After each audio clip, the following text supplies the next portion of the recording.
Fake ID खोली जड़े महिला जनप्रतिनिधि को ब्लैकमेल करने सह धमक देवा और फोटो एडिट करी भाइराल करने अभियोग रे जड़े युवक को धराकोट पुलिस गिरफ्त करिछि।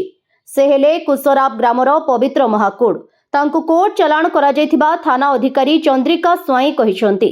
अभियुक्त पवित्र सरधापुर ग्राम पंचायत कांग्रेस नाम एक फेक आईडी खोली नायब सरपंच श्रद्धांजलि प्रधान को वीडियो कॉल करी धमक देउथिले।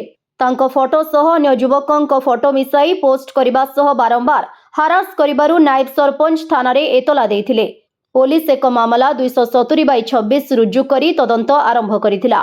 थाना अधिकारी स्वाई वैषयिक ज्ञानकौशल उपयोग करी घटना संपृक्त अभियुक्त पवित्र को काबू करथिले।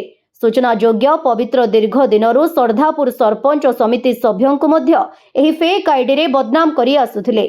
ब्यूरो रिपोर्ट विकल्प समाचार। आम चैनल को लाइक शेयर एवं सब्सक्राइब करंतु।